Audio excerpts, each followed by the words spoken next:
ونعم النصير ولا حول ولا قوة إلا بالله العلي العظيم أعوذ بالله السميع العليم من الشيطان الرجيم بسم الله الرحمن الرحيم اشرح لي صدري ويسر لي أمري واحلل عقدة من لساني يفقهوا قولي والحمد لله رب العالمين الرحمن الرحيم مالك يوم الدين والصلاة والسلام على أشرف الأنبياء سيدنا ومولانا ومولى الثقلين محمود رب المشرقين والمغربين والشافعي القومين مولانا ومقتدانا جد الحسن والحسين أبي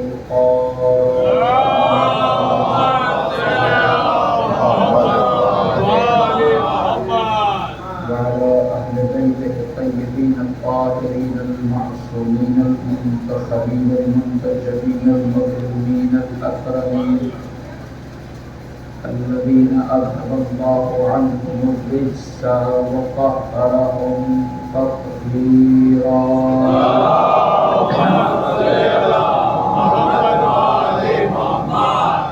واللعنة الدائمة الباقية على أعدائهم وغاصبي وقوتهم ومنكري فضائلهم وقتلتهم أجمعين من يومنا هذا إلى قيام يوم الدين.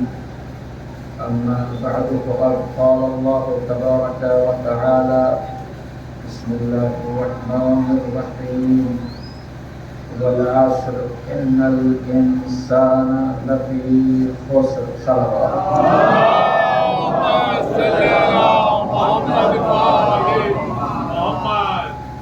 صلوات بزرگواران گرامی حضور، کیونکہ وقت نہایت محدود ہے اور ایک یا دو اور مجالس کافی، اس لیے ہم چاہتے ہیں کہ ہمارا یہ موضوع کسی حد تک مکمل ہو جائے، لہذا وہیں سے بات شروع کرتے ہیں جہاں تک کل پہنچا ہے۔ ہم نے عرض کیا تھا کہ جس وقت ہم اپنی قید سے آزاد ہو جائیں گے، اور جنہوں نے کل کے مجلس نہیں سنی ہوگی، مجلس نہیں سنی ہوگی، ان کے لیے بات تھوڑا سا ممکن ہے سمجھنا مشکل، اس لیے گزارش یہی ہے کہ ہم وقت کی قلت کی وجہ سے دوہرا نہیں سکتے، اس لیے آپ درستہ مجالس اگر چاہیں تو صلوات بھیجے بر محمد۔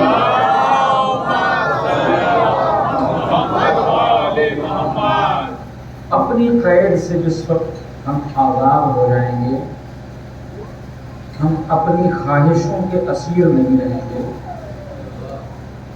ہمارا اپنا نفس ہم سے کچھ بھی کروانے کی حالت میں نہیں ہوگا، اور ہم اتنے طاقتور ہو جائیں گے کہ اپنے آپ کو نہ ہم کہہ سکیں، خود اپنا مقابلہ کر سکیں، اپنے آپ سے لڑ سکیں، اور اس نفس کو یہ سکھا سکیں کہ تمہیں فرعون نہیں بننا ہے، تمہیں اپنے کو ربکم الاعلی نہیں کہنا ہے، بلکہ یہ سمجھنا ہے کہ تم مخلوق ہو، تم پال نہیں رہے ہو، پل رہے ہو،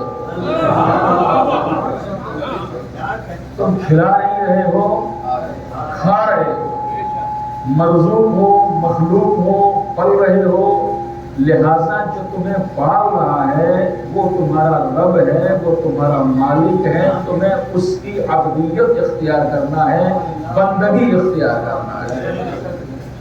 اس لیے جو شخص بندگی اختیار نہیں کرتا، جو عبد نہیں بنتا، سیدھا عبادت کرنا چاہتا ہے، ضروری نہیں ہے کہ اس کی عبادت اسے کہیں تک پہنچا سکے.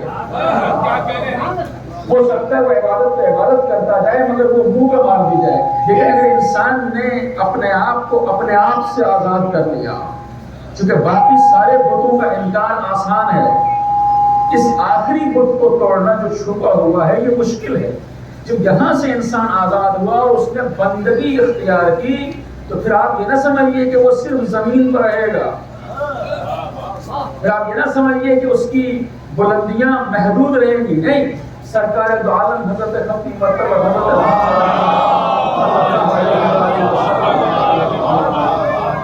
خاتم الانبیاء سید المرسلین طٰہٰ و یاسین مزمل المدثر لولاک لما خلقت الافلاک کے مصداق اتنے تمام تر فضائل و کمالات و خوبیاں کہ جن کا ہم احسان ہی نہیں کر سکتے. اور خود فرمایا کہ مجھے صرف 2 ذوات مقدسہ نے پہچانا، یا اللہ نے پہچانا یا علی نے پہچانا. تو کوئی سمجھ ہی نہیں سکتا، احسان نہیں کر سکتا. اس حبیب کو بھی پروردگار نے جب معراج عطا کرنا چاہیے تو یہ نہیں فرمایا کہ آج میں نبی کو بلا رہا ہوں، یہ نہیں فرمایا کہ آج میں خاتم الانبیاء کو بلا رہا ہوں، یہ نہیں فرمایا کہ آج میں رسول کو بلا رہا ہوں. فرمایا آج میں اپنے بندے کو بلا رہا ہوں.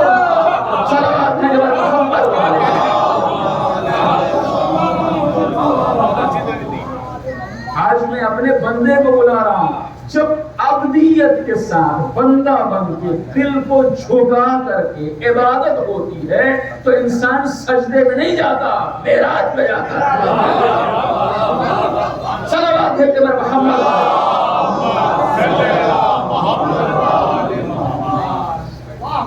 جب اس اپنی قید سے آزادی کے نتیجے میں، جسے ہم روحانی آزادی کہتے ہیں، فکری آزادی کہتے ہیں، اور یہ دنیا کی بدترین غلامی ہے کہ انسان دوسروں کی مرضی کے مطابق سوچے، دوسروں کے بنائے ہوئے پیمانوں کے اندر محدود رہ کے سوچے، اس سے آگے سوچ بھی نہ پائے.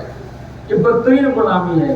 اور اس غلامی میں مبتلا کرنے والی طاقتیں انسان کو جس چیز کا سب سے زیادہ احساس دلاتی ہیں وہ یہ ہوتا ہے کہ تم آزاد. غلام کو احساس آزادی دلا دینا، اس سے بڑی انسانیت کے ساتھ کوئی خیانت ہو ہی نہیں سکتی. اور کیا تو یہاں سے اپنی قید سے رہائی کے بعد اب جو میری زندگی میں آسانیاں پیدا ہونا شروع ہوں گی اور میرا ذہن کھلنا شروع ہوگا، میرا افق نظر وسیع ہونا شروع ہوگا، تو وہ یہ ہوگا عزیزوں کہ جب اس رہائی کے لیے میں کسی بھی چیز کا خود کو مالک نہیں سمجھتا ہوں، جب میں مالک نہیں سمجھتا ہوں اپنے آپ کو کسی چیز کا، تو پھر مجھے کسی بھی چیز کا تکبر نہیں ہوگا. انسان کو خود پسندی تبھی پیدا ہوتی ہے جب وہ کسی چیز کو اپنی سمجھتا ہے. یہاں تک کہ اگر وہ خود اپنی زندگی کو اپنی سمجھتا ہے تو ہو سکتا ہے وہ اسے پسند کرنے لگے، اس سے محبت کرنے لگے. اپنے جسم کو اپنا سمجھتا ہے تو ہو سکتا ہے وہ خود پسندی کا شکار ہو جائے. اور دوسری چیزیں بھی اس سے ہٹ کر کے ہیں، ہاتھ پیر اور اس اعضائے بدن کے علاوہ، انہیں جب انسان جس چیز کا بھی خود کو مالک سمجھے گا اس کے نتیجے میں اس کے اندر تکبر پیدا ہوگا. اس کے مقابلے میں توجہ، میں بالکل ٹیکنیکل طریقے سے آپ کے سامنے اور سائیکولوجیکل وے میں چاہتا ہوں کہ ہم بتا دیں کہ جو ہمارے بیماریاں ہیں، جن کو ہم روحانی بیماریاں کہہ سکتے ہیں، دل کی بیماریاں کہہ سکتے ہیں، جو ہمیں توحید تک نہیں جانے دیتی، انہیں ہم جڑ سے کیسے اکھاڑ سکتے ہیں، ان کا ہم ہمیشہ کے لیے کیسے علاج کر سکتے ہیں. تو جب انسان اپنے کو مالک سمجھے گا، توجہ، مالک سمجھے گا، اس ملکیت کے احساس کے نتیجے میں اس کے اندر تکبر پیدا ہوگا اس کے مقابلے میں کہ جس کے پاس وہ چیز نہیں ہوگی. لیکن میں آپ کے سامنے بالکل ایک زمینی حقیقت پیش کر رہا ہوں. اگر میں نے یہ سمجھا کہ یہ امامہ مجھے اپنی محنت سے ملا ہے، میں اپنی مثالوں سے آسان طریقہ یہ ہے، کسی کو برا نہ لگے.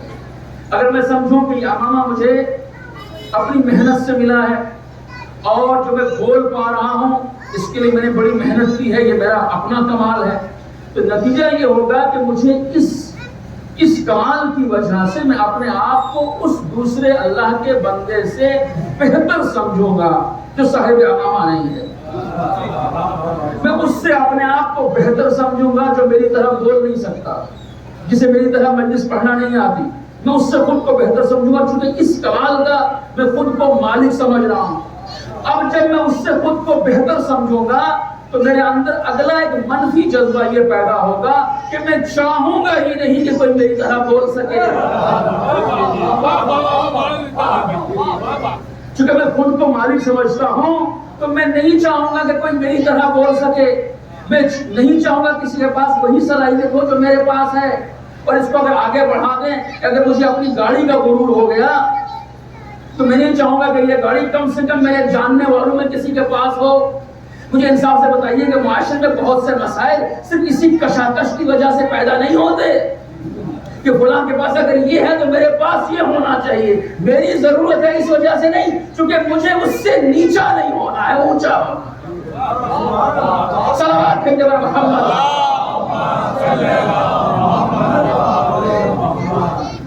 تو مالکیت کے احساس کے نتیجے میں انسان کے اندر تکبر پیدا ہوا، اور تکبر کے نتیجے میں اس کے دل کے اندر دوسرے کے سلسلے میں بدخواہی پیدا ہوئی کہ جو کمال میرے پاس ہے وہ اس کے پاس نہیں ہونا چاہیے۔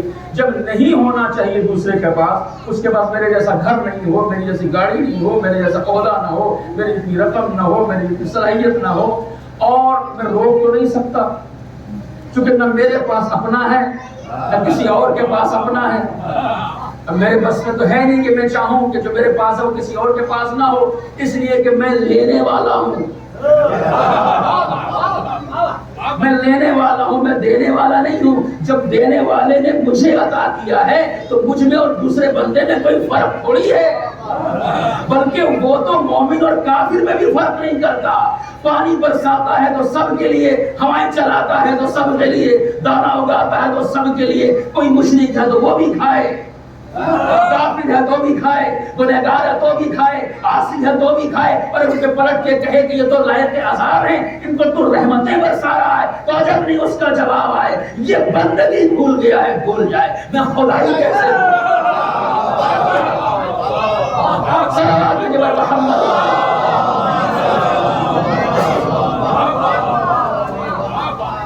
ایسا جب دینے والا وہ ہے تو میں روک نہیں سکتا۔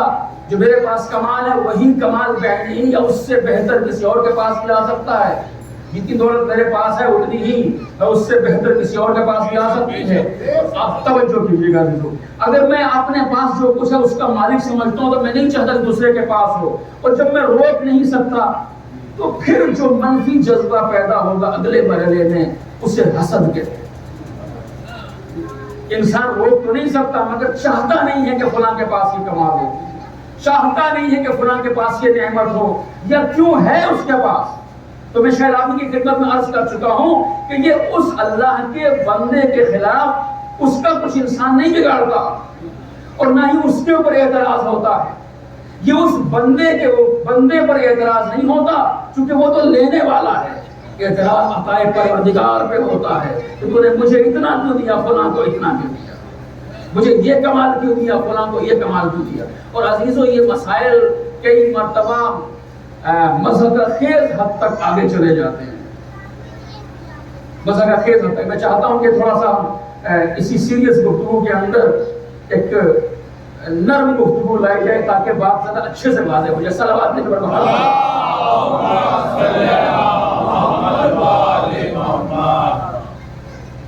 مثلا ایک صاحب کو دعوت دی گئی کہیں پر کہ آپ تشریف لائیے، تو میں جواب یہ تھا کہ نہیں میں نہیں آ سکتا۔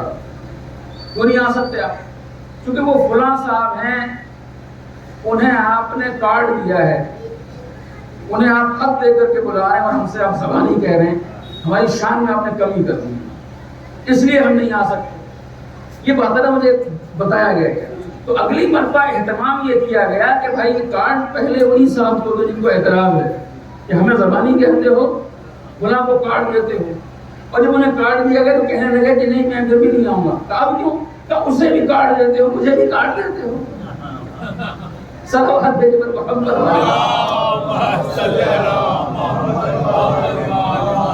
ظاہر ہے کہ جس وقت کی بیماری پیدا ہوئی تو اب یہ تھمنے کا نام نہیں لیتی، یہ ہر جگہ سرایت کرتی، ہر جگہ آگے بڑھتی۔ اب توجہ کیجیے، جب انسان خدا نہ خواستہ حسد کا شکار ہو گیا تو یہ اس قدر خطرناک بیماری ہے جیسی دوسرے کی نعمت سے جلنا اور یہ چاہنا کہ وہ نعمت اس سے چھن جائے یا اس کے پاس نہ رہے کہ وہ کسی بیماری میں مبتلا ہو جائے، اور اس سلسلے میں اس نعمت کو نقصان پہنچانے کے لیے کسی بھی طرح کی کوئی کوشش کرنا، یہ کام وہ ہے جس کے بعد انسان کے پاس سب کچھ رہ سکتا ہے۔ سرکار دو عالم کہتے ہیں ایمان نہیں ہے، اس دل میں ایمان نہیں آ سکتا جس دل میں نہ سکتا۔ اگر تھا تو ارشاد پیغمبر ہے کہ یہ اسے ایسے کھا جائے گا ایمان کو جس طرح آگ سوکھی لکڑی کو کھا جائے گا۔ یا جلن جو دل کے اندر ہے، یہ آگ کسے جلائے گی؟ کسی اور کو نہیں، خود اس جلنے والے کو جلائے گی اور اس کے ایمان کو جلا دے گی۔ یہاں تک پہنچا انسان حسد۔ اب اس حسد کے نتیجے میں چونکہ چاہتا بنیاد یہ ہے کہ خود کو اونچا کرے، دوسرے کو نیچا کرے، تو اب دوسرے کو اپنے سے کمتر دکھانے کے لیے یہ شخص اس کا عیب ڈھونڈنے میں لگے گا کہ اس کی کوئی کمی پتہ چلنا چاہیے۔ ظاہر ہے جب میرے سامنے کوئی کسی کی تعریف کرے گا کہ فلاں صاحب تو ایسے ہیں، اور میں نہیں چاہتا کہ اس کی تعریف میرے سامنے ہو، اور کیا ٹھیک ہے ان کے پاس بھی وہی والی ڈگری ہے، مگر یہ تو دیکھو کہ انہوں نے رشوت کتنی دی ہے، یہ تو دیکھو کہ انہیں یہ حاصل کیسے ہوئی ہے، اس سلسلے میں انہوں نے کیا کیا ہے۔ ہم آئے ہیں اپنی محنت سے، وہ آئے ہیں شارٹ کٹ سے۔ یعنی کچھ نہ کچھ انسان عیب ڈھونڈنے کی کوشش کرے گا۔ کیا آپ حضرات جانتے ہیں کسی کا بھی عیب ڈھونڈنا اسلام میں کیا کہلاتا ہے؟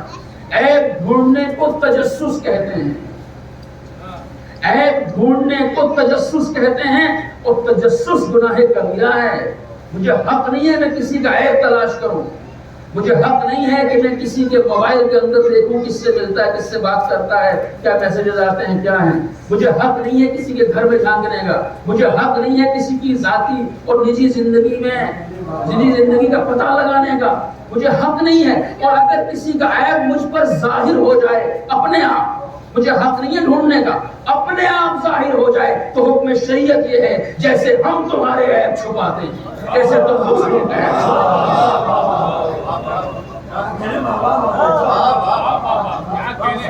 اسلام کا معنی ہے حسینیت کچھ اور ہے۔ اول تو تمہیں کسی کا عیب پتہ ہی نہیں لگانا ہے، اور اگر پتہ لگ جائے تو تم پر فرض ہے کہ اسے چھپا دو۔ تم ستاریت سے کام لو تاکہ تمہارے عیوب بھی چھپے رہ جائیں، ورنہ ذرا سوچو جو کچھ تمہارے بارے میں اللہ کو پتا ہے، اگر اہل دنیا کو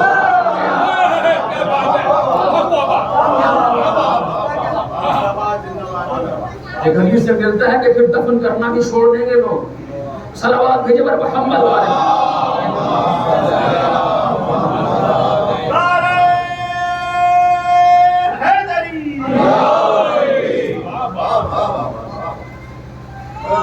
اس لیے تم پر فرض ہے کہ اسے چھپاؤ۔ اب اگر کسی نے نہیں چھپایا، عیب ڈھونڈا تو وہ بھی فعل حرام، یا اپنے آپ پتہ چل گیا اور چھپایا نہیں، اسے بیان کیا تو عیب بیان کرنے کو غیبت کہتے ہیں۔ کون سا عیب؟ جو پایا جاتا ہے۔ صلوات بھیجے پر محمد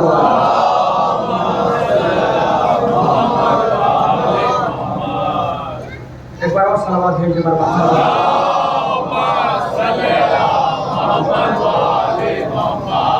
کسی کا عیب پتہ لگانا یا اپنے آپ پتہ لگنا، اسے نہ چھپانا، کسی سے بھی بیان کرنا، یہ بیان کرنا غیبت کہلاتا ہے۔ اور غیبت کے سلسلے میں بھی وہی حدیث ہے جو حسد سے متعلق ہے کہ اگر وہاں سے کچھ بچ گیا ہے تو غیبت ایمان کو ویسے ہی جلا کے راکھ کر دیتی ہے جس طرح سے آگ سوکھی لکڑی کو جلا اور اس طرح سے آگ سوکھی لکڑی کو جلا دیتی ہے۔ اب اس غیبت کے نتیجے میں جب ایک نے زید نے بکر کے سامنے عمر کا ذکر کیا، زید نے بکر کے سامنے عمر کا ذکر کیا، تو اس بکر نے عمر سے جا کے بتایا کہ زید یہ کہہ رہا تھا۔ اور کیا آپ نے جو دراصل غیبت کرنے والے نے غیبت نہیں کی، اس نے آگ لگائی ہے، اور اب وہ آگ آگے بڑھتی جائے گی۔ فلاں نے یہ کہا، فلاں نے یہ کہا، نہ غیبت کا سلسلہ رکے گا، نہ بدگوئی کا سلسلہ رکے گا، بلکہ اب یہ جو عیب بار بار آگے منتقل ہو رہا ہے، تو اس میں غیبت بھی ہو رہی ہے، چغلخوری بھی ہو رہی ہے، نمیمہ بھی ہو رہا ہے۔ تو آپ مجھے اندازہ لگائیے کہ جس معاشرے میں لوگوں کی آبرو محفوظ نہ ہو، پیٹھ پیچھے جن کی برائی ہو جاتی ہو، جن کی زبان اور جن کے الفاظ اور جن کی بات کسی کے پاس امانت نہ رہ سکے، ایسے معاشرے کو جہنم میں جانے کی ضرورت کیا ہے؟ یہ تو اپنے ہاتھوں سے یہی جہنم بنا لیتے ہیں۔ صلوات بھیجے پر محمد۔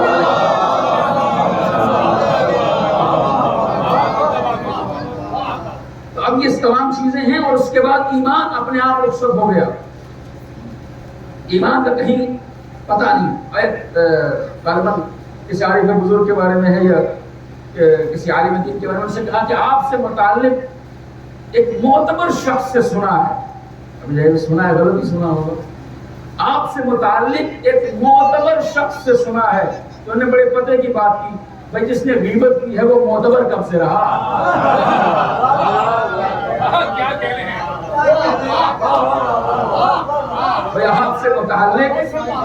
آپ سے متعلق ایک معتبر شخص سے سنا ہے، بھائی جس نے میری غیبت کی ہے وہ معتبر کب سے رہا؟ صلوات بھیجے پر محمد۔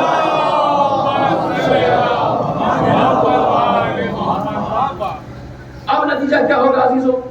نتیجہ یہ ہوگا کہ یہ ساری جو روحانی بیماریاں ہیں یہ سماج میں سرایت کریں گی، اور اس کے بعد انسان سب کچھ اس کے پاس ہو کر کے بھی وہ سکون محسوس نہیں کرے گا۔ اسلام نے شروعات میں ہی اس کا سد باب کر دیا ہے، بھائی تم یہیں سے شروع کر لو۔ جب میں خود کو کچھ سمجھتا ہی نہیں ہوں تو میرے پاس کچھ ہے ہی نہیں، جب میرے پاس کچھ نہیں ہے تو تکبر کیسا، اور کسی کے پاس چاہے جتنا ہو جائے مجھے اس سے حسد کیسا؟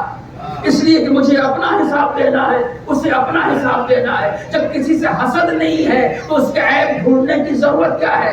اگر کسی کی پریشانی کا پتہ لگ جائے تو اس کی مدد کر دو اس خاموشی سے کہ خود اسے بھی پتہ نہ چلے مدد کرنے والا کون ہے۔ اگر کسی کے بارے میں پتہ لگانا ہے تو ایسے پتہ لگاؤ، اس انداز سے اس تک مدد پہنچا دو کہ خود اسے بھی خبر نہ ہو، تو حسد اپنے آپ ختم ہو گیا۔ جب عیب ڈھونڈے گا نہیں تو بیان کیوں کرے گا؟ چونکہ عیب ڈھونڈنے والا ڈھونڈتا ہی اسی لیے ہے کہ بیان کر سکے، اور جب بیان نہیں کرے گا تو غیبت نہیں ہوگی، اور جب غیبت نہیں ہوگی تو معاشرہ محفوظ ہو جائے گا۔ اب آپ سمجھیں کہ اسلام کو دین امن کہا گیا، امن کا مذہب ہے۔ امن کا مذہب یہ نہیں ہے کہ اس کے ذریعے سے گھر میں امن ہوتا ہے، امن کا مذہب ہے اس کے معنی یہ نہیں ہے کہ اس کے ذریعے سے فقط بستی میں امن ہوتا ہے، معاشرے میں امن ہوتا ہے یا ملک میں امن ہوتا ہے۔ امن کے معنی یہ اسلام دین امن ہے کہ اس میں انسان آپس میں ایک دوسرے کے ذہنوں میں بھی محفوظ ہوتے ہیں، کوئی کسی کے لیے برا کرنا تو دور کی بات، برا سوچتا بھی نہیں۔ صلوات بھیجے پر محمد۔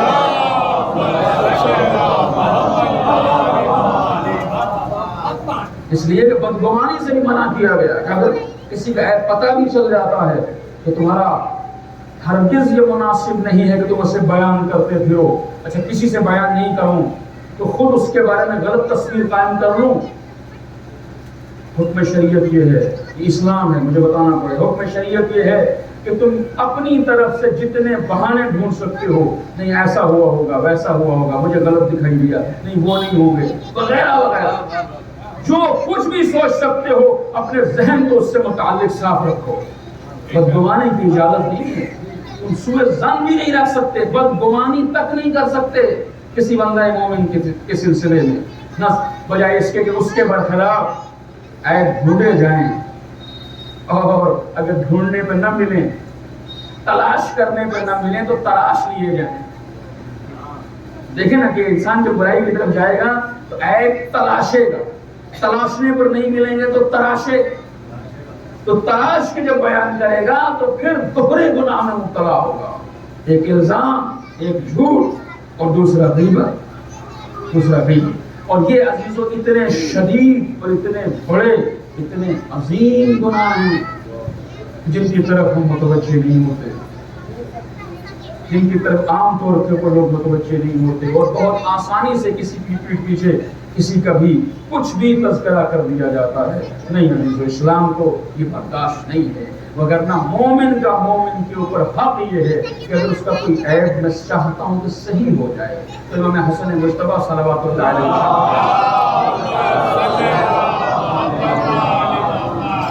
فرماتے ہیں احب و اخوانی، میرا سب سے محبوب بھائی، سب سے پیارا بھائی وہ ہے من اہدا الیہ عیوبی، جو میرا عیب میرے سامنے ایسے بیان کرے جیسے کوئی تحفہ پیش کرنا، مجھے اتنی محبت سے بتائے کہ میں اکڑوں نہیں مان جاؤں، کیونکہ کئی مرتبہ عیب بتانے کی وجہ سے انداز بتانے والے کا اصلاح کا نہیں ہوتا، انداز بتانے والے کا اصلاح کا نہیں ہوتا، اظہار کرتا ہے تو اصلاح کرنا چاہتا ہے، دراصل نہیں، وہ کسی کا عیب بتا کر کے اسے چھوٹا دکھانا چاہتا ہے، اسے چھوٹا دکھانا چاہتا ہے، اس کی اسلام میں اجازت نہیں۔ تو میں نے آپ کی خدمت میں کل جو مولا کائنات کی حدیث بیان کی، وہ واقعی عجیب حدیث ہے کہ یہاں سے جو انسان تکبر کا کسی بھی وجہ سے شکار ہو جائے، اگر عبادت کی وجہ سے بھی شکار ہو جائے، وہ عبادت بھی قابل قبول نہیں، کسی نیکی کے اوپر غرور کرنے لگ جائے، وہ نیکی بارگاہ خداوندی میں قابل قبول نہیں،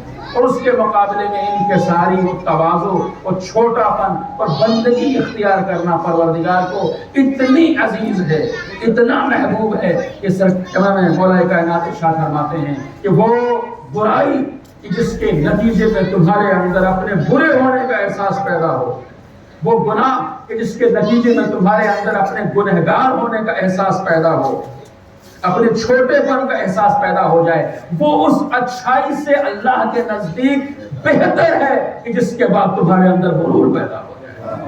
اندر صلوات بھیجے پر محمد۔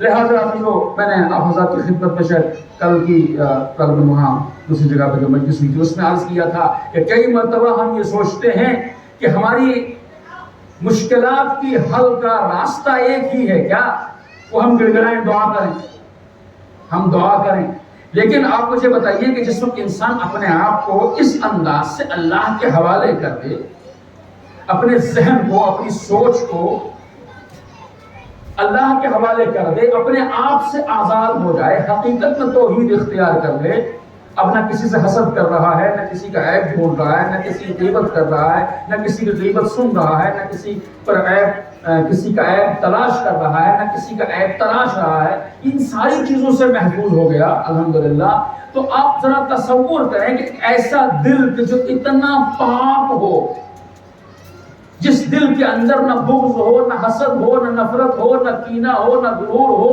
کچھ بھی نہ ہو، نہ مال دنیا کی محبت ہو، اس کے بعد کا اسے پروردگار کی طرف سے کیا حاصل ہوگا؟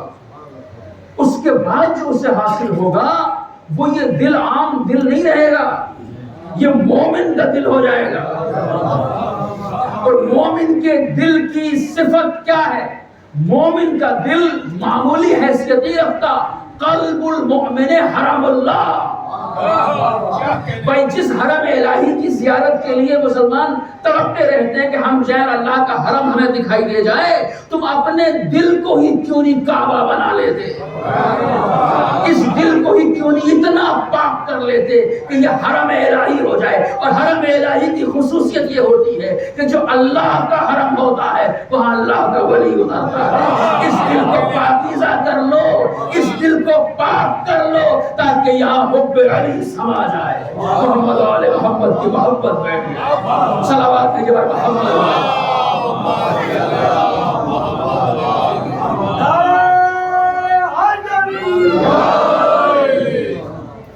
اب عزیزو، جب یہ اندر سے انسان پاک ہوا تو اب جو مومن کے علامات چھٹے امام کی حدیث کل میں نے آپ کی خدمت میں عرض کی تھی، اندر سے پاکیزگی کے بعد مومن کی جو علامتیں بیان ہوئی وہ نہیں عام طور پر جو ہم آپ سوچتے ہیں، حتیٰ کہ سر پہ امامہ ہونا بھی مومن کی علامت چھٹے امام نے قرار نہیں دیا۔ سفید کپڑے مومن کی علامت نہیں، کالے کپڑے مومن کی علامت نہیں، حلیہ، عطر، خوشبو، جو کچھ بھی ہم سوچتے ہیں، ہاتھ میں تسبیح، ہر وقت سبحان اللہ کہنا علامت مومن ہے؟ نہیں. چھوٹے امام نے فرمایا چونکہ مولا نے مومن کی خصوصیات نہیں یہاں بتائی ہیں، مومن کی خصوصیات الگ ہیں، وہ جو میں بتا چکا آپ کو خدمت، تو اس کا دل پاک ہوتا ہے. یعنی امام حسین صلوات اللہ علیہ نے فرمایا کہ مومن کا دل، امام حسین کا ارشاد ہے کہ مومن کے دل کے اندر کسی کے سلسلے میں نہ نفرت ہوتی ہے، نہ کسی کو فریب دینے کا جذبہ ہوتا ہے، نہ کسی کے ساتھ دھوکہ کرنے کا جذبہ ہوتا ہے. ہر طرح سے یہ دل پاک ہوتا ہے. یہ ہے خصوصیت. لیکن علامت کیا ہے؟ جب دل پاک ہوگا تو اثر چہرے پہ دکھے گا. دل پاک ہوگا تو اثر چہرے پہ دکھے گا. بھائی یہ صحیح بات ہے، حب علی علامت ایمان ہے، بغض علی علامت نفاق ہے. تو یہ ایمان یا نفاق دونوں ہی چیزیں رہتی تو دل میں ہیں. پتہ کیسے چلے گی؟ پتہ تب چلے گی جب ذکر علی ہوگا. چہرہ کھلے گا تو ایمان ہے، چہرہ اترے گا تو نفاق ہے. صلوات ہے محمد.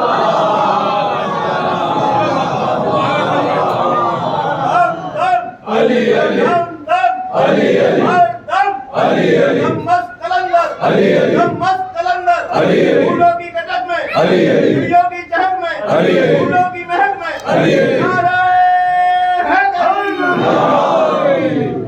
اب میں یہ حدیث بھی سنا دوں کہ جب حقیقت میں دل کے اندر محبت مولا کائنات آ گئی، اور وہ آئے گی ہی تب کہ جب آکوپیشن ختم ہوگا، پہلے تزکیہ ہوگا.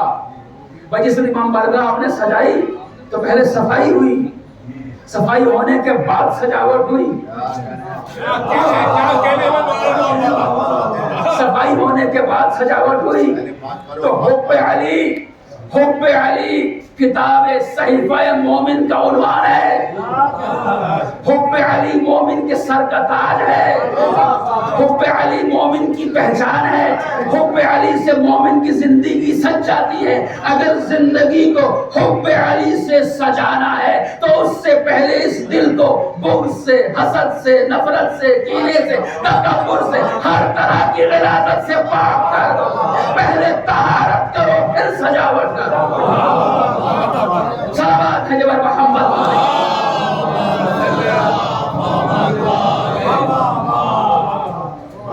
اس لیے مومن کی علامت چھٹے امام نے یہ فرمائی کہ مومن کا چہرہ اترا نہیں ہوتا. مومن کی خاصیت یہ ہے کہ اس کا چہرہ کھلا ہوتا ہے. وجہم منبسط. صلوات ہے جبر محمد.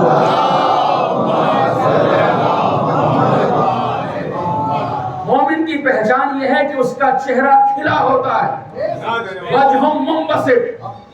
چہرہ کھلا ہوتا ہے. اور چہرے کا کھلا ہونا یہ مومن کی پہچان ہے. ساتھ ہی ساتھ مولا علی فرماتے ہیں کہ تمہارا چہرہ کھلا رہے، لوگوں کی محبتیں اپنے آپ کھینچی چلی آئیں گی. کھلا چہرہ اپنے آپ کھینچ لیتا ہے دلوں کو. اگر آپ پڑھیں تعلیمات آل محمد تو کچھ بچتا نہیں ہے، راہ زندگی یہاں مل جاتی ہے. تو یہ چہرے کی جو بشاشت ہے یہ دلوں کو جلب کر لیتی ہے، دلوں کو کھینچ لیتی ہے. وجہم منبسط. اس کے بعد اگر کچھ بچ گیا، کوئی چہرہ کھلا ہوا دیکھ کر کے نہیں کھینچا تو اگلا طریقہ کیا ہے؟ دوسری پہچان کیا ہے مومن کی؟ فرمایا واللسان اللطیف. نرم زبان. یہ کیا خالی مسلمانوں کے لیے ہے؟ یہ خالی مومنین کے لیے ہے؟ بھائی کوئی بھی تاجر اپنی دکان پہ بیٹھا ہو، دو صفتیں اختیار کر لے، ایک چہرہ کھلا ہو، دوسرا زبان نرم ہو، کامیاب ہوگا یا نہیں؟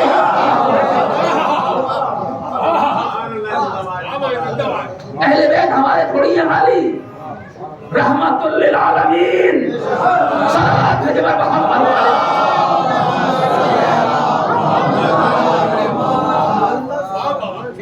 برابر میں مل کے صلوات ہے.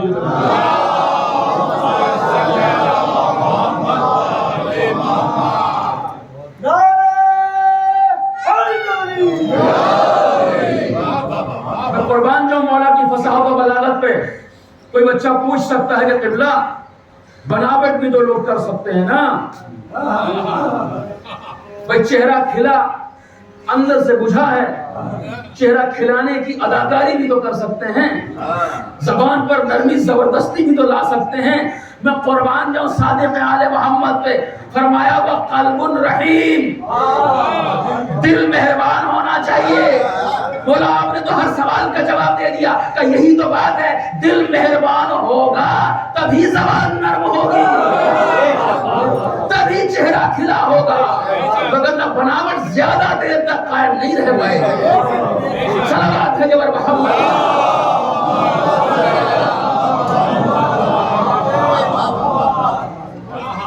اب جب یہاں تک پہنچ گئے تو اور کوئی علامت ہے؟ ورنہ کا 4 علامت ہیں۔ چوتھی علامت یہ ہے کہ وہ یدن معطیہ، مومن کی پہچان یہ ہے کہ اس کے ہاتھ بندھے نہیں ہوتے۔ مومن کی علامت یہ ہے کہ اس کے ہاتھ بندھے نہیں ہوتے، وہ لینے والا نہیں ہوتا، دینے والا ہوتا ہے۔ بس یہ بہت بڑی پہچان ہے۔ باقی سارے امتحان اگر انسان دیتا بھی آئے، دل بھی نرم ہو گیا، چہرہ بھی کھل گیا، زبان پر بھی نرمی آ گئی، مگر یہاں آ کر کے دیکھے کہ مال کی محبت گئی ہے یا نہیں، کوئی مولا نے کچھ چھوڑا نہیں۔ آخری علامت یہ ہے کہ ہاتھ دینے والا ہونا چاہیے، ہاتھ تنگ نہیں ہونا چاہیے، بانٹتا رہے۔ نتیجہ کیا ہوگا؟ نتیجہ کیا ہوگا؟ قرآن مجید نے کہا کہ بانٹنے سے، انفاق کرنے سے، خرچ کرنے سے غربت کا خطرہ ہے۔ یہ کون سکھاتا ہے؟ قرآن نے بتایا۔ یہ کون سکھاتا ہے؟ یہ تلقین شیطان کرتا ہے۔ شیطان یہ تلقین کرتا ہے کہ دے دو گے تو کم ہو جائے گا۔ اللہ یہ سکھاتا ہے دیتے رہو گے تو ملتا رہے گا۔ روکتے رہو گے تو رک جائے گا، دیتے رہو گے تو ملتا رہے گا۔ واللہ یہ قانون بھی صرف آپ کے لیے نہیں ہے، دنیا کی کوئی بھی ملت، دنیا کا کوئی بھی شخص صرف یہ طریقہ اختیار کر لے، جتنا اسے رب سے ملے اتنے میں سے اچھی خاصی مقدار میں وہ اللہ کے بندوں کو دیتا رہے۔ جو بھی یہ طریقہ اختیار کرے وہ غنی رہتا ہے، بے نیاز رہتا ہے۔ اب آپ دیکھیں، شاید ممبر پر کہنا مناسب نہ ہو، مگر مجھے نہیں ملا کہ گردوارے والوں نے کبھی ڈونیشن اکٹھی کی ہو یا کہا ہو کہ ہمیں لنگر چلانے میں کوئی پریشانی آ رہی ہے۔ وجہ کیا ہے؟ وہ خود بخود جا کر کے لوگ وہاں ساری ضرورت کی چیزیں کیوں پہنچا رہے ہوتے ہیں؟ یہ خود ان کا کہنا ہے، جتنا ہم دیتے ہیں اتنا ملتا ہے۔ ضروری تھوڑی ہے کہ آپ مسلمان ہوں گے، صاحب ایمان ہوں گے اور تب یہ صفتیں، یہ تعلیمات اسلام کی اختیار کریں گے تو آپ کے لیے مفید ہوں گی۔ جی یہ قدرت کے اصول ہیں۔ وَيَدٌ مُعْطِيَةٌ، یہ پہچان آپ کی ہے، یہ علامت آپ کی ہے کہ مومن بخشنے والا ہوتا ہے، مومن کنجوس نہیں ہوتا، مومن بخیل نہیں ہوتا۔ اور قرآن مجید نے 4 پارے کی پہلی آیت میں بڑی عجیب بات کہی۔ بھئی ہم دنیا اور آخرت کی کامیابی چاہتے ہیں، آپ سے کہا کہ دل کی پاکیزگی کے ساتھ انسان جب آگے ترقی کرتا ہے تو ان بیماریوں سے بچتا ہے، معاشرہ پاک ہوتا ہے، خود پاک ہوتا ہے اور دنیا اور آخرت کی کامیابی اس کے قدم چومتی ہے۔ تو قرآن مجید نے کچھ حساس جگہوں کے اوپر الرٹ کیا ہے کہ دیکھو کہ جو تم یہ سفر کر رہے ہو، ایک بات کا خیال رکھنا، لن تنالوا البر حتی تنفقوا مما تحبون، تم اس وقت تک اچھے نہیں ہو پاؤ گے جب تک راہ خدا میں وہ نہ دے دو جو تمہیں سب سے زیادہ عزیز ہو۔ بھائی میں کیا تمہیں قرآن مجید معیارات بتا رہا، اچھے ہونا چاہ رہے ہو، اچھے راستے میں چلنا چاہ رہے ہو تو درمیان میں قدم ڈگمگا نہ جائیں۔ یہ بات یاد رکھنا کہ اس وقت تک، اچھا لفظ بھی عجیب استعمال کیا، لن تنالوا ہرگز تم نیک نہیں ہو سکتے۔ اب قرآن کے مطابق یعنی نیک نہیں ہو سکتے، ہرگز نہیں ہو سکتے۔ کب؟ جب تک تم وہ نہ دے دو کہ جو تمہیں پسند ہے، جو تمہیں اچھا لگتا ہے، جس سے تمہیں محبت ہے، پوری توجہ چاہتا ہوں، جب تک وہ راہ خدا میں نہ دے دو، یعنی یہ ثابت نہ کر دو کہ پروردگارہ تیری محبت کے آگے مجھے کسی چیز سے محبت نہیں، تب تک یہ ثابت نہ کر دو تب تک تم خیر تک نہیں پہنچ سکتے۔ اچھا ہم لوگوں نے بہت ہی شارٹ کٹس نکالے ہیں کہ کہتے ہیں کہ صدقہ تو صدقہ ہی ہوتا ہے، 1 روپے بھی دے دیے وہ بھی راہ خدا میں ہے، خلوص ہونا چاہیے، اچھی سی باتیں کرتے ہیں اور کیا کہتے ہیں کہ 10 روپے بھی صدقہ ہے، 50 روپے بھی صدقہ ہے، خیرات ہے، صحیح ہے، لیکن سوال یہ ہے کہ یہی 10 روپے فرض کر لیجیے ہماری جیب سے گر جائیں تو کئی مطلب ہم جھک کے ان کو اٹھانا بھی کسر شان سمجھتے ہیں. بھائی جو گری ہوئی رقم میں اٹھانا پسند نہ کروں اسے راہ خدا میں دے دیں. جس سے تمہیں محبت ہے اس میں دونوں چیزیں آتی ہیں، مقدار بھی آتی ہے، کیفیت بھی آتی ہے کہ کتنی محبت ہے. یعنی جب تک اتنا راہ خدا میں نہ دو کہ جتنا دیتے ہوئے تمہیں مال سے محبت کم کرنی پڑے، یعنی کچھ دل پر اثر پڑے. اور یہ قربانی محبت کی دو اللہ کی خاطر. نہیں سمجھے؟ صلوات بھیجے پر محبت والے. ٹھیک ہے جو بھی آپ دے دیں گے خلوص ہونا چاہیے، اللہ قبول کرے گا. مگر اس نے کیا فرمایا کہ جب تک وہ نہیں دے دو گے جو تمہیں محبوب ہے، تو محبوب چیز بھی ہو سکتی ہے. مثلا فرض کیجیے میرے پاس 2 لباس ہیں، ایک اچھا ہے نیا ہے، دوسرا پرانا ہے. تو عام طور کے اوپر جو لباس میرے استعمال کا نہیں رہا میں اس کے گھر سے نکال لینا چاہتا ہوں، جگہ خالی کرنا چاہتا ہوں. کیا کروں؟ ضائع ہوگا اس لیے دے دو کسی کو. یا کھانے پینے کی چیزیں ضائع ہوں گی جو کچرے میں پھینکنے کے لیے ہیں، اسے دے دو. میں قربان میں قرآن مجید نے دوسرے مقام پر خاص طور سے منع کیا کہ جن چیزوں کو تم کچرے میں پھینکنا چاہتے ہو، جن کو تم چھونا نہیں چاہتے ہو، انہیں اللہ کی راہ میں دینا تو دور کی بات، اللہ کی راہ میں دینے کی نیت سے ہاتھ بھی مت لگانا. وہ کیا محتاج ہے بندوں کا؟ وہ کیا بندوں کا محتاج ہے کہ بچا کچا جو استعمال کا نہیں رہ گیا وہ اللہ کی راہ میں دیا جائے گا؟ نہیں، اللہ کی راہ میں وہ دو جو تمہیں سب سے زیادہ عزیز ہے. اللہ کی راہ میں دینا ہے تو وہ دو جو سب سے اچھا. اور واقعا آپ کے اللہ قبول کرے، آپ کوشش کرتے ہیں کہ جس وقت آپ عام طور کے اوپر کسی کی دعوت کریں تب اہتمام الگ ہوتا ہے، جب نظر مولا کرتے ہیں تو آپ اس بات کا اہتمام کرتے ہیں کہ بہترین سے بہترین انتظام کیا جائے. اور اللہ قبول کرے. صلوات بھیجے پر محمد مل جل کے صلوات بھیجے پر محمد.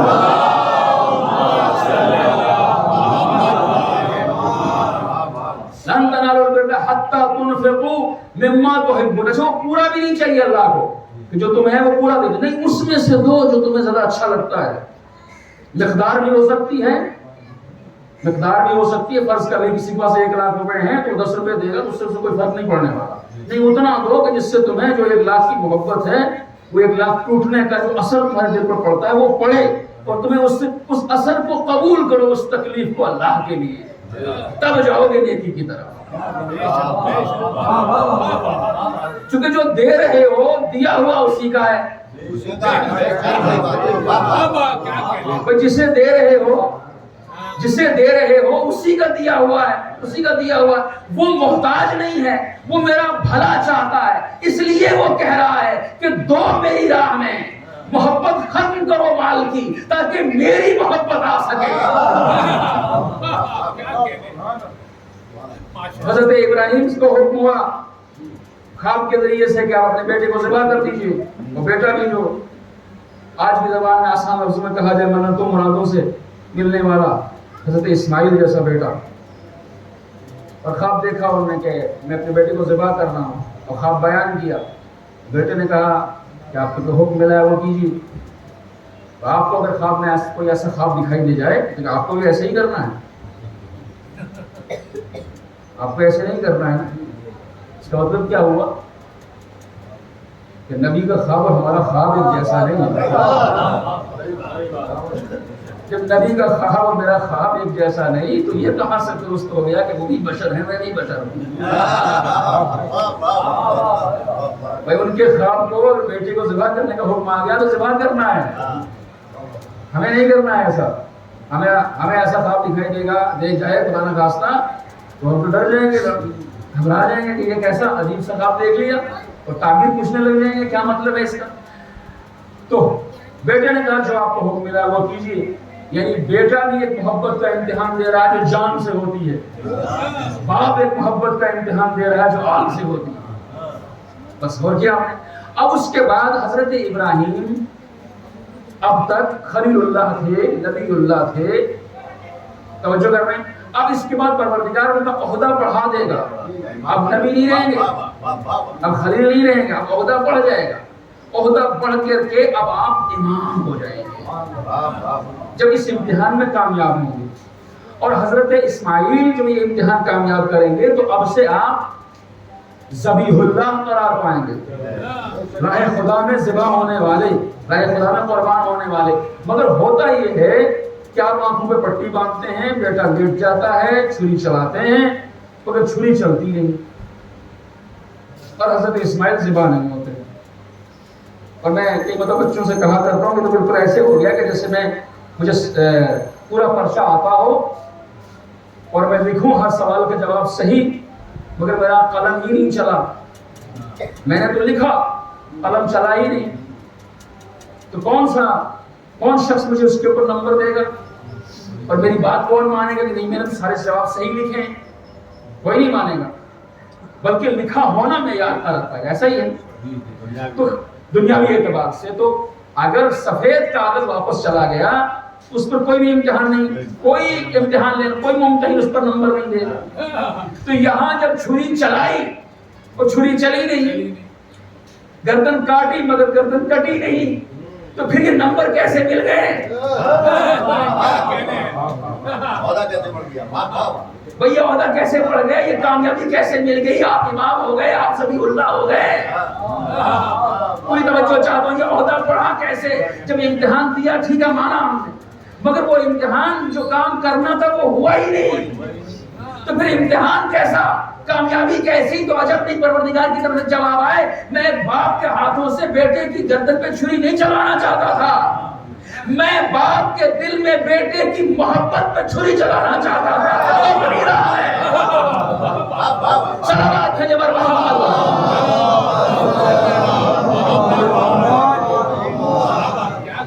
بیٹے کی قربانی نہیں, بیٹے سے محبت کی قربانی, اور وہ دے دی جناب ابراہیم نے. اب جب قربانی دے دی تو پروردگار نے منتخب کر لیا, اب آپ عام نبی نہیں ہیں, اب آپ لوگوں کے امام ہیں. اور جب عہدہ امامت ملا, کوئی توجہ, جب عہدہ امامت آپ کو ملا تو آپ نے پروردگار کی بارگاہ میں دعا فرمائی کہ یہ جو عہدہ مجھے ملا ہے, نبوت کے لیے دعا نہیں کی, امامت کے لیے دعا کی کہ کیا یہ میری آل میں بھی رہے گا؟ یہ عہدہ امامت جو آپ نے مجھے دیا کیا یہ میری آل میں بھی رہے گا؟ تو پروردگار متعال کی طرف سے انکار نہیں ہوا, چونکہ امتحان اتنا بڑا دیا ہے,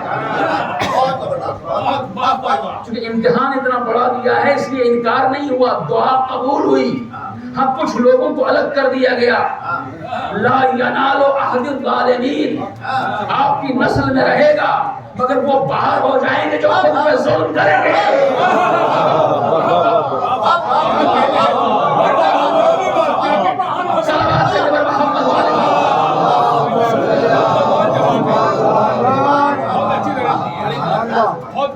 خوشی مولا علی سے ظالم کون ہوتا ہے؟ ظلم کسے کہتے ہیں؟ فرماتے ہیں بس کسی چیز کی جگہ بدل دو, یہ ظلم ہے. جس چیز کو جہاں ہونا چاہیے اگر وہ وہاں نہیں ہے تو یہ ظلم ہے. اتنی اچھی تعریف دنیا کا کوئی فیلسوف نہیں دے سکتا, کوئی اسکالر نہیں دے سکتا کہ ظلم کی تعریف یہ ہے کہ کسی شے کو, کسی چیز کو اس جگہ رکھ دو جو اس کی نہیں ہے.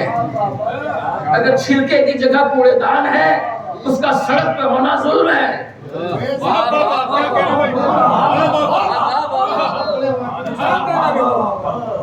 اور پھیلاتے جائیے اس کو, پھیلاتے جائیے. ظلم کی تعریف یہ ہے کہ جو کام, جو چیز جہاں ہونی چاہیے وہ وہی ہو تو ظلم ہے, وہ وہی ہو تو عدل ہے, اور اگر وہاں نہ ہو تو یہ ظلم ہے. اور قرآن مجید سے پوچھئے ظلم کیا ہوتا ہے. حضرت لقمان کی نصیحت ملے گی, حضرت لقمان کی نصیحت ملے گی, بیٹا شرک نہ کرنا, شرک نہ کرنا, اس لیے کہ شرک ظلم عظیم ہے. بھائی شرک کرنے والا کس پہ ظلم کرتا ہے؟ شرک کا معاملہ تو اپنے ذات تک ہے, اپنے دل تک ہے کہ انسان اللہ کو اکیلا مانتا ہے یا کسی کو شریک قرار دیتا ہے. کسی پر تو ظلم ہوتا نہیں کہ بھائی یہی تو تم سمجھے نہیں.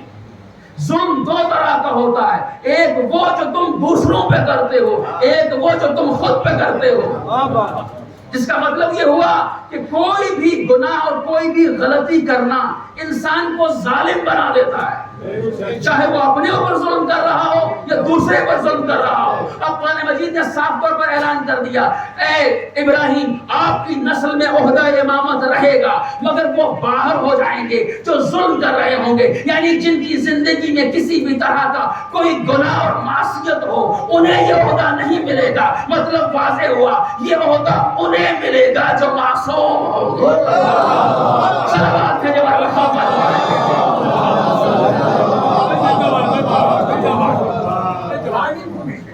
صلوات بھیجو محمد۔ لا ینال احد الظالمین، ظلم کرنے والوں تک میرا عہدہ نہیں پہنچے گا۔ کن تک پہنچے گا؟ معصوموں تک پہنچے گا، جن کی زندگی میں کوئی ظلم نہیں ہوگا۔ تو فیصلہ قرآن مجید نے کر دیا کہ ظالم تمہارا امام نہیں ہونا چاہیے، غاصب تمہارا امام نہیں ہونا چاہیے، جابر متشدد وائلنٹ سختی کرنے والا تمہارا امام نہیں ہونا چاہیے، بلکہ تمہارا امام وہ ہونا چاہیے کہ جس میں مومنین کی تمام تر صفات بدرجہ اتم موجود ہوں۔ یہ چند صفتیں ہم نے بیان کی ہیں، یہ چند علامتیں امام جعفر صادق نے فرمائی کہ مومن ایسا ہوتا ہے، یہ ہونی چاہیے اس کے پاس۔ کیا ہونا چاہیے؟ چہرہ کھلا ہونا چاہیے۔ بس میں نے ختم کی گفتگو، چہرہ کھلا ہونا چاہیے۔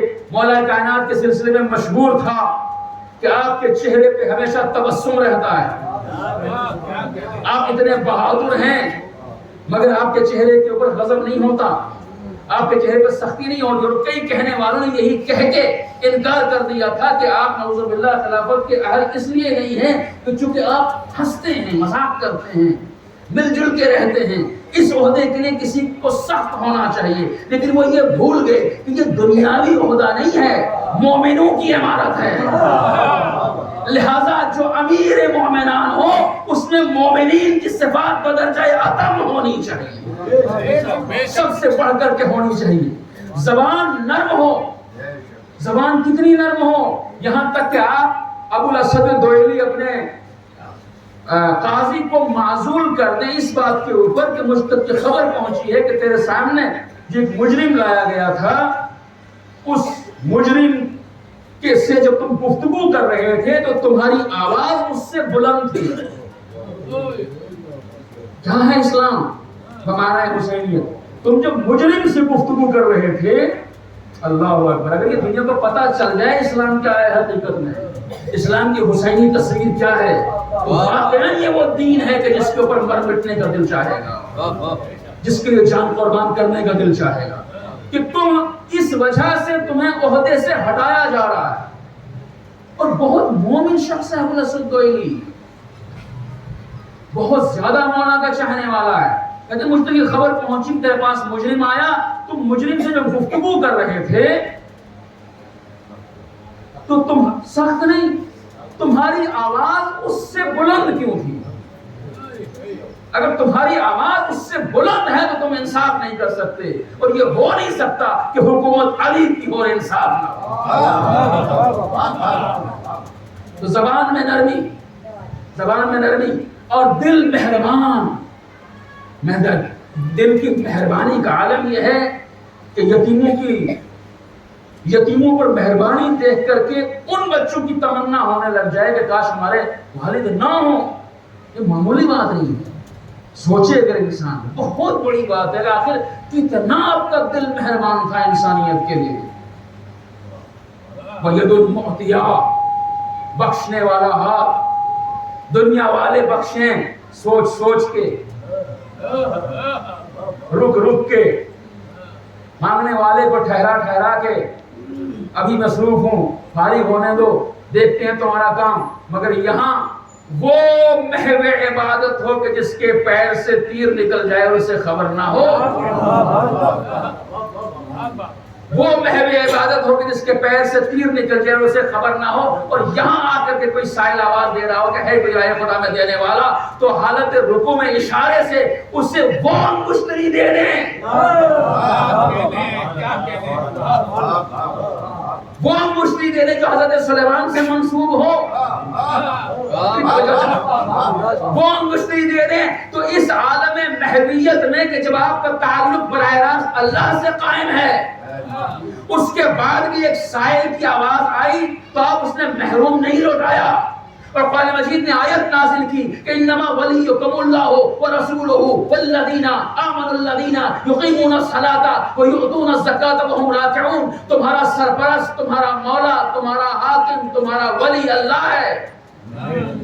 اللہ کے بعد اس کا رسول تمہارا سرپرست ہے، ولی ہے، مولا ہے، اور وہ تمہارا سرپرست ہے جو ایمان لایا، نماز قائم کی اور حالت رکوع میں زکات دی۔ بھئی ایمان لا کر کے نماز قائم کرنے والے تو بہت سے ہیں، ایمان لا کر کے نماز قائم کرنے والے تو بہت سے ہیں۔ قرآن نے کہا وہ بہت سے تمہارا سرپرست بننے کی صلاحیت نہیں رکھتے۔ اپنے سر پہ اسے بٹھانا جسے تمہاری اتنی فکر ہو کہ حالت نماز میں خود کو تو بھول جائے، تمہیں نہ بھولے۔ صلوات ہے کہ محمد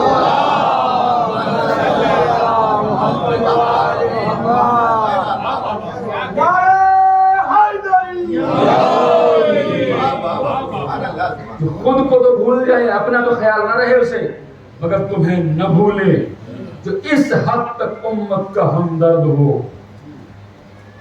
اور یہ اصول قیامت تک کے لیے، چھوٹی سطح پر بھی ہے، بڑی سطح پر بھی۔ حاکم کیسا ہونا چاہیے،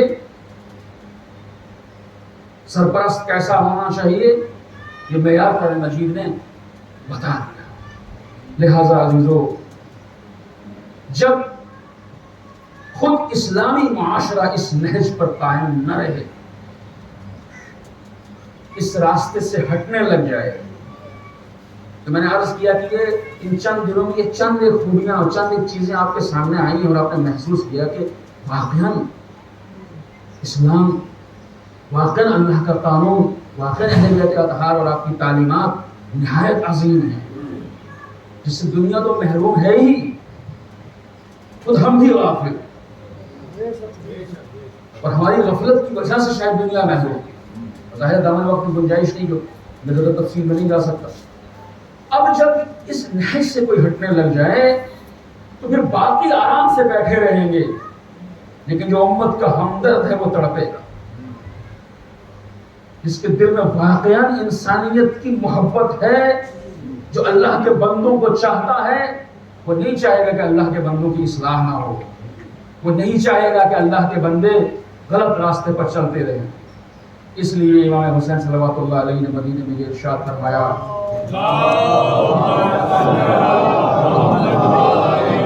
اِنَّا لِلَّهِ وَإِنَّا إِلَيْهِ رَاجِعُونَ وَعَلَى الْإِسْلَامِ السَّلَامِ اِذْ قَدْ بُلِيَتْ الْأُمَّةُ بِرَاعٍ مِثْلِ یزید۔ اگر امت کا سربراہ اور حاکم یزید کے جیسا ہو جائے تو ایسے اسلام کو سلام،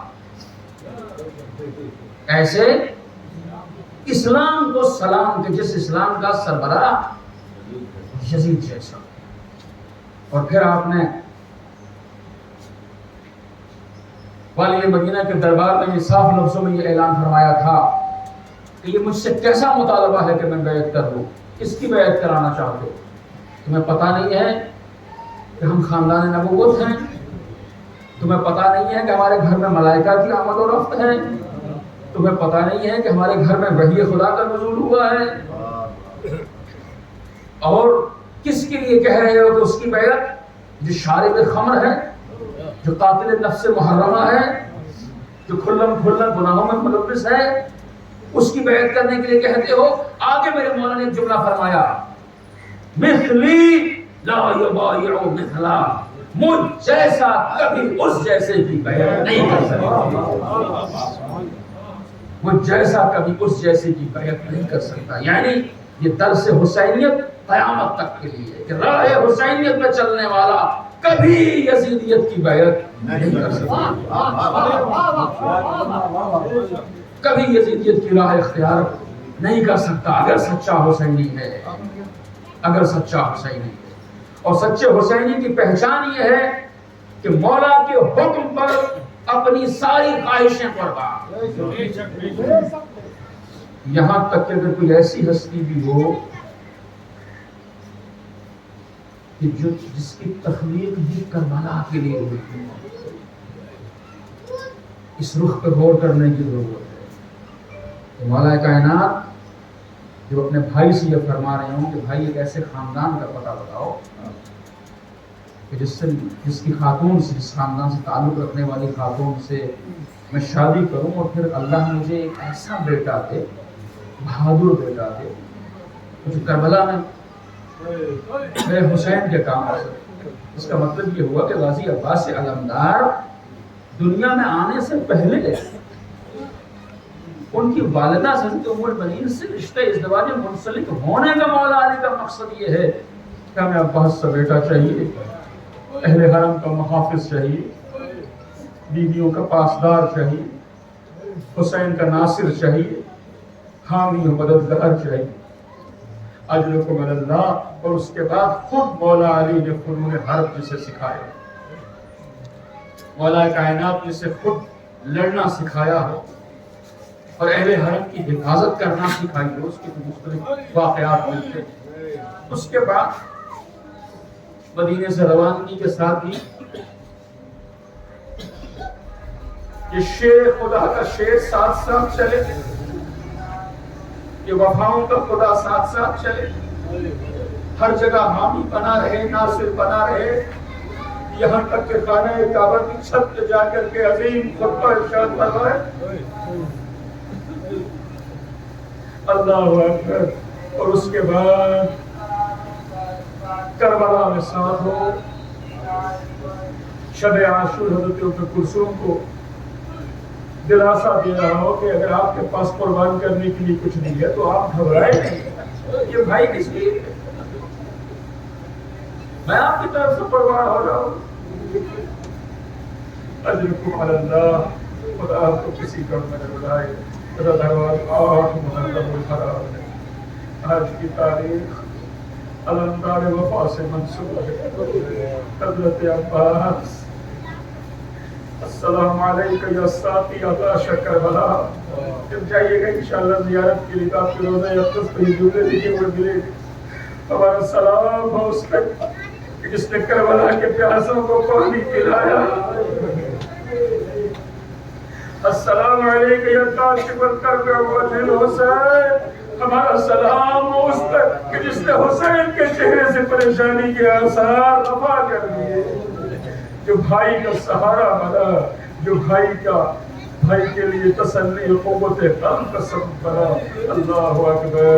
عزادارو، عاشور کے دن اصحاب و انصار کی قربانیاں ہو چکی، علی اکبر کی قربانی ہو چکی اور محبت کی قربانی ہو چکی، یہاں تک کہ امام نے اپنے ششماہی کی قربانی بھی پیش کر دی۔ ساری قربانیاں ہو چکی، یعنی ششماہی کی قربانی باقی ہے، اور یہ حضرت اور محمد، حضرت قاسم سب قربان ہو چکے، اور بس امام کے پاس ایک بیمار ہے، امام زہر العابدین، اور ایک 6 مہینے کا شیردار۔ ساری قربانیاں ہو چکی ہیں، اور اس وقت میں یہ غازی عباس علمدار میدان میں جانے کے لیے اجازت لینے کے لیے آ رہے ہیں۔ آقا مجھے میدان میں جانے کی اجازت دیجیے۔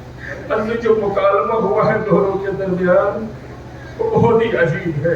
جب آپ نے اجازت طلب کی تو امام نے فرمایا کہ میں تمہیں کیسے اجازت دے دوں، تم میرے لشکر کے سردار ہو، کیا سردار لشکر بھی کبھی میدان میں لڑنے کے لیے جاتا ہے؟ اجرکم علی اللہ۔ غازی عباس جواب دیتے ہیں، آقا وہ لشکر اب کہاں، آقا وہ لشکر اب کہاں کہ جس کی سرداری میرے پاس ہے۔ یہ مکالمہ ہو رہا ہے، اتنے میں لطش کی صدائیں آنے لگی، ہائے پیاس کی صدائیں آنے لگی۔ مغرب سے خدا کو کسی کا مدد بنائے۔ جب یہ صدائیں بلند ہوئی تو امام نے اتنی اجازت دی، عباس لڑنے کی اجازت نہیں ہے، اگر ہاں کچھ کر سکتے ہو، حل الماء من سبیل، کیا پانی کی کوئی سبیل ہو سکتی ہے؟ اب حضرت عباس علمدار نے علم کو سنبھالا، اور بچوں سے مشکیزہ لیا کہ میں تمہارے لیے پانی کا انتظام کرتا ہوں. حضرت صغیرہ نے بچوں کو سمجھانا شروع کر دیا اب تمہاری پیاس تھوڑی دیر میں بجھ جائے گی. اجرکم اللہ. خدا تو کسی کا نہیں ہے. مجھے نہیں معلوم یہ کتنا مشکل مرحلہ ہوتا ہے کہ عالم کو بھی سنبھالا جائے اور مشکلیں کو بھی سنبھالا جائے. سامنے سے لشکر بھی آتا ہوا راستہ بھی روکتا ہوا نظر آئے مگر آپ کسی طرح سے پہنچتے ہیں شریعہ فرات میں اپنے رہوار کو اتار دیتے ہیں اور اس کے بعد راوی کہتا ہے کہ میں نے دیکھا آپ نے چلو میں پانی لیا فاراد آئی یشرب ایسا لگا کہ جیسے آپ پینا چاہتے ہیں مگر آپ نے پانی کو واپس دریا میں پھینک دیا. میں کہوں گا دیکھنے والے تیری نگاہوں نے خطا کی ہے. قاضی عباس نے پانی پینے کا بھی ارادہ نہیں کیا. یہ تو آپ دکھائے تھے کہ ہمارے پاس کل کائنات کا اختیار ہے.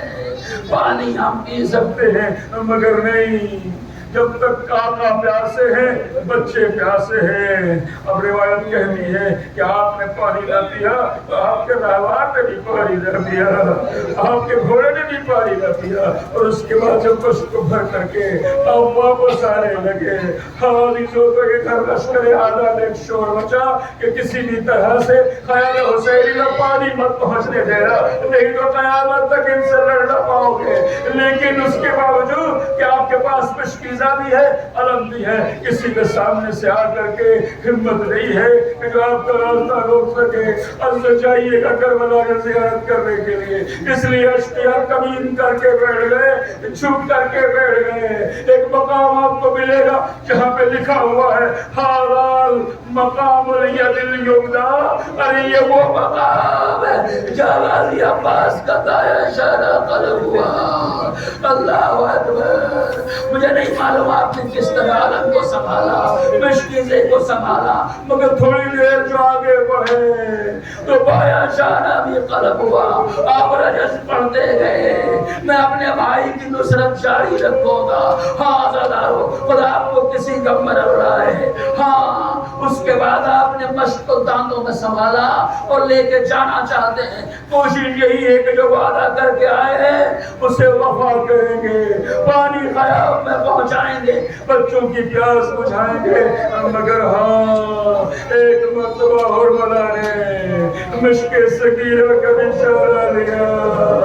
مشق سکیرہ کا نشانہ جیسے ہی نشانہ لیا اور مشق میں سوراخ ہوا تیر لگا پانی بہنے لگا تو روایت کہتی ہے غازی عباس نے خیموں کی طرف جانے کا اپنا ارادہ بدلا واپس آئی گھروں کر لیا. کسی کا آپ واپس آنے لگے مگر ہاں اتنی دیر میں ایک شکی نے آپ کے سر پہ وار کر دیا. بس تھوڑا سا میں آپ کو روکوں گا چونکہ ایک واقعہ ملتا ہے کہ خود غازی نے ایک ذاکر کو آ کر کے روکا اور کہا کہ تم میری مصیبت نہیں پہنچتے ہو میری مصیبت کم بیان کرتے ہو. تو وہ گھبرا گیا اور کہنے لگا آقا میں تو آپ کی مصیبت پہنچتا ہوں میں تو آپ کے مسائل بیان کرتا ہوں. کہانی تو سب کچھ تو بیان کرتے ہو مگر یہ کیوں نہیں بیان کرتے کہ جب بھی کوئی بلندی سے گرتا ہے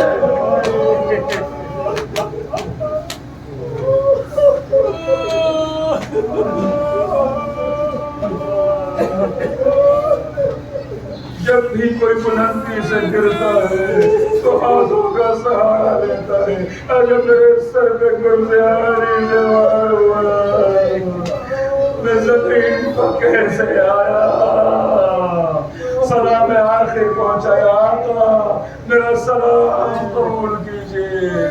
امام مرثیہ پڑھتے ہوئے آگے بڑھے الان انکسر ظہری یا اخی اے بھائی میری کمر ٹوٹ گئی فقلت حیلتی اب میرے پاس کوئی چارہ نہ بچا.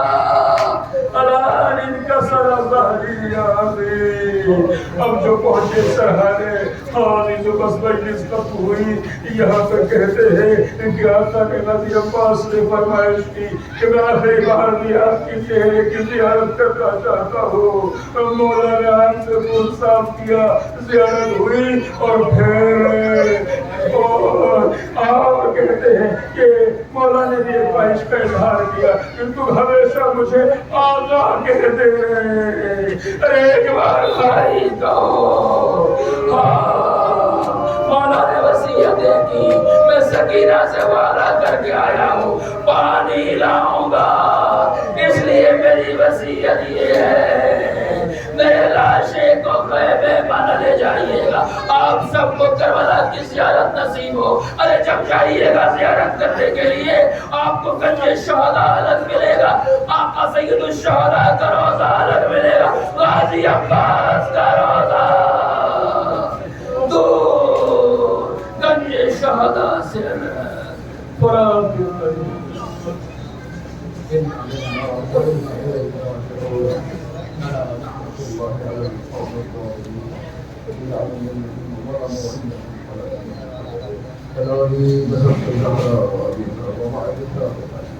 یا اللہ ہماری اس مختصر عبادت کو قبول کر. یا اللہ ہماری غلطیوں سے درگزر کر. یا اللہ ہماری خطاؤں کو معاف کر. یا اللہ ہمیں سچا راہ صحیح دکھا دے اور اس پہ چلنے کی توفیق عطا فرما. اور یا اللہ اپنی آخری حجت کے ظہور میں تعظیم فرما. کی آواز کے ساتھ